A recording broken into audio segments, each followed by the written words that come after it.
বন্ধুরা, উদ্ধারকারী জাহাজ হামজা, আমি এই মুহূর্তে হামজার উপরে আছি। এই যে ফায়ার সার্ভিসের ডুবুরি ইউনিট তারা কাজ করছে এবং এই যে যে রশির মতো যেটি বাস উদ্ধারে টাঙানো হয়েছে এটির নাম অ্যাঙ্কার।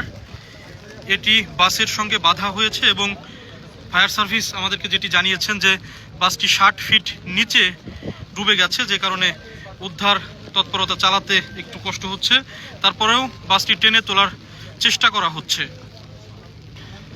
যাত্রীর যারা আছেন, ডুবে যাওয়া যাত্রী, তাদের স্বজনরা যারা আছেন তারা ঘাটে ভিড় করেছেন, তারা ঘাটে আছেন এবং এখনো পর্যন্ত 2 জনের মরদেহ উদ্ধার করা হয়েছে। একজনের নাম রেহেনা আর একজনের নাম মর্জিনা, আর 5 জন জীবিত অবস্থায় তারা আছেন। এদের মধ্যে 2 জন গোয়ালন্দ উপজেলা স্বাস্থ্য কমপ্লেক্সে চিকিৎসাধীন রয়েছেন এবং বাকিরা এই ঘাটেই তারা একটি বাড়িতে আশ্রয় নিয়েছেন। তারা যেটি বলছেন যে যেহেতু প্রায় 4 ঘন্টা হতে চলেছে এই বাস তলিয়ে যাওয়ার, সে কারণে তাদের এখন একটি মাত্রই চাওয়া যে অন্তত মরদেহটি যেন তারা একটু দ্রুত সময়ের মধ্যে পান, সেই প্রত্যাশাটি এই ডুবে যাওয়া যাত্রীদের স্বজনরা করছেন। এই যে যে রশিটি, এই রশির নিচেই কিন্তু এই বাসটি এখন আছে।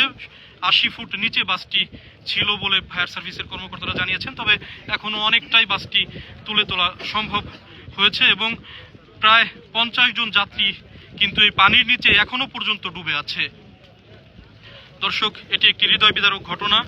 আজকে বিকেল 4:45টার দিকে কুষ্টিয়া থেকে ঢাকার উদ্দেশ্যে ছেড়ে আসা সৌহার্দ্য পরিবহনের বাসটি এই যে পন্টুন, এই পন্টুন দিয়ে ফেরিতে ওঠার সময়ই ঠিক এখানেই ডুবে যায় এবং এই মুহূর্তে বাসটি ঠিক এই পানির নিচে 50 জন যাত্রী নিয়ে বাসটি ডুবে আছে।